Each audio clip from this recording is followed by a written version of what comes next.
இன்னைக்கு நம்ம பார்க்க போறது மகர ராசி நேயர்களுக்கு இந்த தமிழ் புத்தாண்டு எப்படி இருக்கு, என்ன பலனை கொடுக்க போகுது? என் மனதிற்கு மிகவும் இனிய மகர ராசிக்காரர்களே,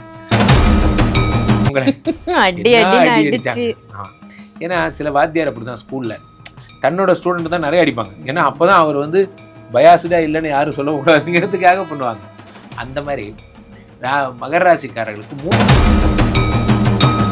இந்த ஏப்ரல் மே ஜூனுக்குள்ள 6ஆம் இடத்து சனி குரு பகவான் வக்கர நிவர்த்தி அடைகிறார். படாத பாடு பட்டுட்டாங்க இல்லையா, இப்ப அவங்களுக்கு ஒரு ரிலீஃப் கிடைக்க போகுது. இவங்க ஏதாவது பிராயச்சித்தம் பண்ணிக்கணுமா? பிராயச்சித்தம். ஆன்மீக பரிகார நேயர்கள் அனைவருக்கும் அன்பான வணக்கங்கள். இன்னைக்கு நம்ம யாரை சந்திக்க வந்திருக்கோம் அப்படின்னு பாத்தீங்கன்னா, அஸ்ட்ராலஜர், அகில உலக சூப்பர் ஸ்டார் அப்படின்னு மக்களால செல்லமா அழைக்கக்கூடிய நம்மளுடைய ராம்ஜி சுவாமிகளை தான் சந்திக்க வந்திருக்கோம். வணக்கம் சார். வணக்கம் மேடம். வணக்கம். எப்படி இருக்கீங்க? நல்லா இருக்கு. ரொம்ப சிறப்பா போயிட்டு இருக்கு ஆன்மீக பரிகாரத்துல. உங்களுடைய ஒவ்வொரு பதிவும் பாக்குறதுக்கு மக்கள் ரொம்ப ஆர்வமா காத்துட்டு இருக்காங்க அப்படின்னு தான் சொல்லணும். ஏன்னா ஒவ்வொரு ராசிக்கும் இன்னைக்கு சார் என்ன சொல்ல போறாரு அப்படின்னு நிறைய பேர் வந்து நம்மளுடைய ரெகுலர் வியூவர்ஸாவே இருக்காங்க. ரொம்ப ஹாப்பியா நீங்க கொடுக்கக்கூடிய அந்த விஷயங்கள், சந்தோஷமாவும் ஒரு ஸ்மைலோட கொடுக்கக்கூடிய ஒவ்வொரு பதிவுகளையும் ரசிச்சு ரசிச்சு பாக்குறாங்க அப்படின்னு தான் சொல்லணும். அதே மாதிரி அவங்களுக்கு இன்னைக்கு என்ன சாதகமான விஷயங்கள் நடக்க போகுது அப்படின்னு தெரிஞ்சுக்கிறதுலயும் ஒரு ஆர்வம் இருக்கும் இல்லையா.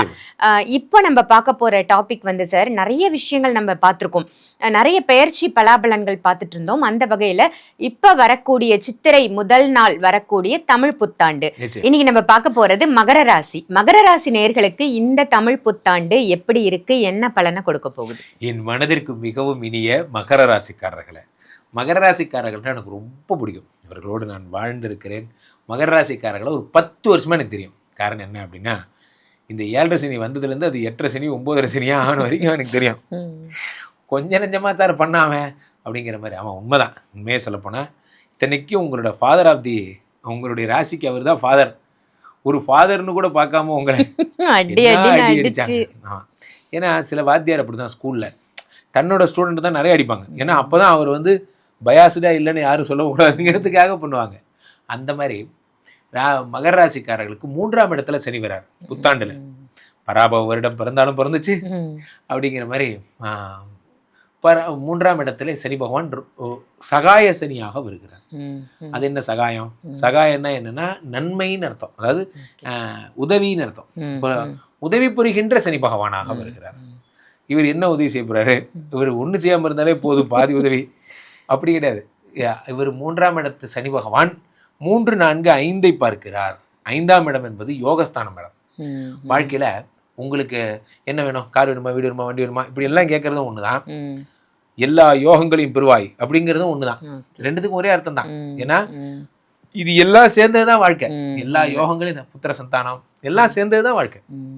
அப்போ 5ஆம் இடத்தை சனி பார்த்துட்டார். அப்புறம் என்ன பண்றாரு? இதே சனி அப்படியே 7ஆம் பார்வையா 9ஆம் இடத்தை பார்க்கிறார். 9ஆம் இடம் என்பது பாக்கியஸ்தானம், அதிர்ஷ்டம். அதிர்ஷ்டத்தை சனி பகவான் பார்க்கிறார். மகர ராசிக்காரர்கள் சும்மா விளையாட்டுக்கு பண்ண சார் கிரிப்டோ கரன்சி, நான் தொட்ட நேரம் அது நல்லா போயிடுச்சு, இதெல்லாம் நான் தொட்ட நேரம் லாட்ரி அடிச்சிருச்சு. நம்ம மலேசியாக்காரங்கெல்லாம் வரிசையை வந்து டெல்மி குறிச்சி டெல்மி இது லோட்டே, டெல்மி லோட்டே அப்படியே மெசேஜாக வரும். என்னங்க லோட்டேன்னா என்னங்க? லாட்ரி தான் அவர் இப்படி கேட்குறாரு. LOTTE லோட்டே கேட்பாங்க. அந்த மாதிரி சில பேருக்கு திடீர்னு ஜாக்பாட்லாம் அடிக்கும், புதையெல்லாம் கிடைக்கும். 9ஆம் இடத்தை சனி பகவான் பார்க்கும் பொழுது அதிர்ஷ்டம்.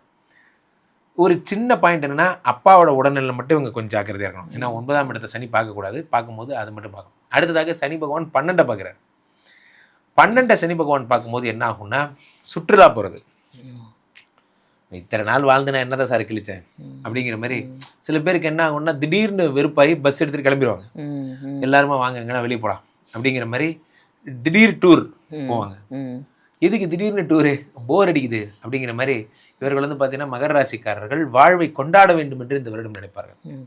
பத்ரிநாத் போகிறது, கேதார்நாத் போகிறது, அந்த மாதிரிலாம் சில பேர் இந்த 5 நாள் ட்ரிப்பு, 12 நாள் ட்ரிப்பு முரட்டுத்தனமாக போயிட்டு வந்துருவாங்க. போயிட்டு இந்த வருடம் அவர்களுடைய பிரயாண ஆசையை பூர்த்தி செய்வார்கள். முக்கியமாக நான் பாதி பேர் 12ஆம் இடத்தை சனி வேற பார்க்குறாரு. அப்போ நீங்கள் நிறைய பேர் செகண்ட் ஹனிமூன் போகிறவங்க தான் நிறைய பேர். அதெல்லாம் நீங்கள் பண்ணுவீங்க. ரொம்ப ஜாலியாக இல்லற வாழ்க்கையோட நீங்கள் உங்கள் ஹஸ்பண்ட் உங்கள் குழந்தையோட செம்ம ஃபன் பண்ணுவீங்க, ஜாலியாக இருப்பீங்க.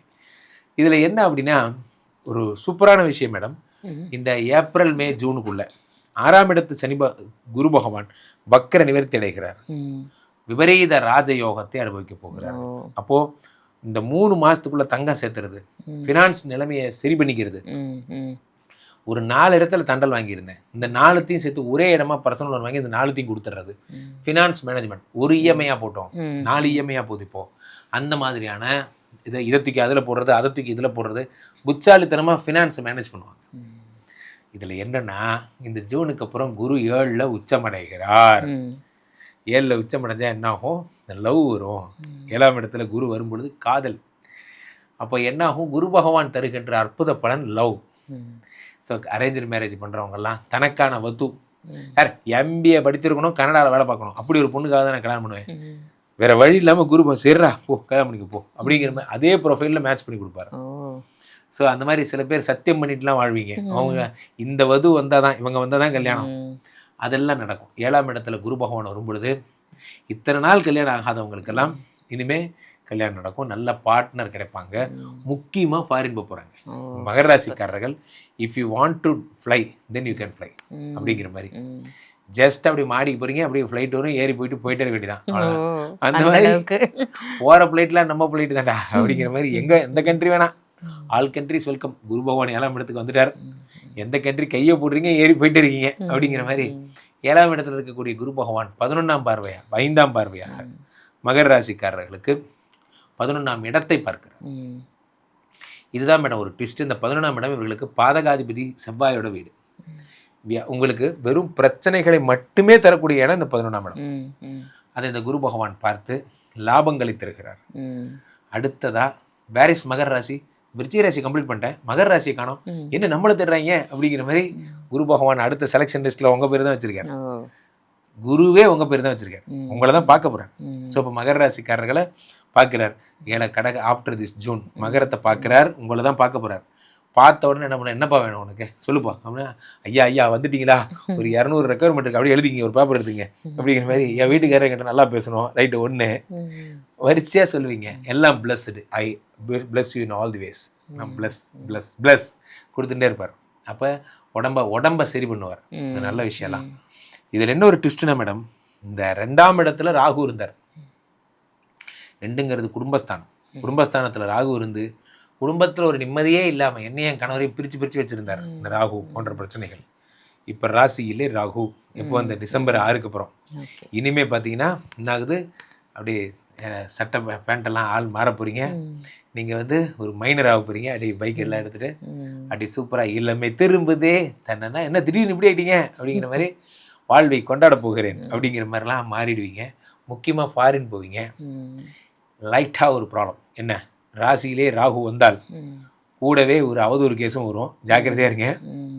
இப்போ தான் பழைய எக்ஸ் எல்லாம் ஃபோன் பண்ணுவாங்க, ஏதாவது மெசேஜ் அனுப்புவாங்க, வணக்கம் நான் இப்போ தான் ஊருப்படியாக போயிட்டுருக்கேன், அப்படியே ஓடி போயிரு அப்படின்னு சொல்லி நீங்கள் பிளாக் பண்ணிவிட்டு உங்களை டிஸ்ட்ராக்ட் பண்ணுவாங்க. பசங்க யாராவது ஃபோன் பண்ணுவாங்க, வாங்க சாயந்தரம் பார்ட்டி இருக்குது, அப்படியே லைட்டாக ஃபன் பண்ணலாம். ஒரு பண்ணு வேணாம், பண்ண வேண்டாம். நான் எந்த பார்ட்டிக்கும் வரல, வேலையை விட்டால் வீட்டுக்கு போகணும், வீட்டை விட்டால் வேலைக்கு போகணும். நடுவில் ஏதாவது பப்புக்கு போகிறது அதெல்லாம் ஆரம்பிச்சிங்கன்னா லைஃப் வீணாக போயிடும். காரணம் என்னவென்றால் இந்த வருடம் டிஸ்ட்ராக்ஷன் வருடம். ஸோ அளவு கடந்த செல்வத்தையும் புகழையும் தருகின்ற கிரகங்கள் அளவு கடந்த சுகத்தையும் தருவார்கள். சுகம் என்பது புலன்களை நஷ்டப்படுத்துவது அல்ல அப்படிங்கிறத நீங்கள் மனசில் வச்சுக்கோங்க. சூப்பராக சொன்னீங்க. மகர ராசி நேயர்களுக்கு ரொம்ப சந்தோஷமா இருக்கும். ஏன்னா படாத பாடு பட்டுட்டாங்க இல்லையா, இப்போ அவங்களுக்கு ஒரு ரிலீஃப் கிடைக்க போகுது. இவங்க ஏதாவது பிராயச்சித்தம் பண்ணிக்கணுமா? பிராயச்சித்தம் செய்வதாக இருந்தால் சனி பகவானுக்கு தான் பிராயச்சித்தம் வரணும். 3ஆம் இடத்துல மறைகிறார். திருநள்ளாறு போகணும். சனீஸ்வரனுக்குரிய வழிபாடுகள் முக்கியமாக ஒரு கூகுள் பண்ணி பார்த்தீங்கன்னா, இது ஒரு வேலை விடை வேங்கமரமாக்கி வைத்தாய், விறகு கட்டி சொக்கரதமை விற்க வைத்தாய், அப்புறதமே அருங்கல்லோடு அலையிற் சேர்த்தாய், அது மாதிரிலாம் வரும். அதனால சனியனே என்னை தொடாதே காகமேறும் தம்பிரானே அப்படின்னு ஒரு பாட்டு முடியும், ஒரு வரியாக முடியும். அந்த மாதிரி அந்த சனியனை இணை தொடாதே பாட்டை இவங்க டெய்லி படிச்சாங்கன்னா போதும். சூப்பர். இவங்களுக்கு நீங்க கொடுக்கக்கூடிய பர்சன்டேஜ் 100க்கு 100 மார்க். சூப்பர், ரொம்ப அருமையா சொல்லியிருக்கீங்க மகர ராசிக்கு. இந்த பதிவு உங்க எல்லாருக்கும் பயனுள்ள பதிவா அமைஞ்சிருக்கும்னு நினைக்கிறேன். இது கண்டிப்பா உங்களுக்கு யூஸ்ஃபுல்ல பதிவா அமைஞ்சுது அப்படின்னு நினைச்சீங்கன்னா இதை மற்றவங்களுக்கும் ஷேர் பண்ணுங்க. மறக்காம ஆன்மீக பரிகாரம் இந்த சேனலை சப்ஸ்கிரைப் பண்ணிக்கோங்க.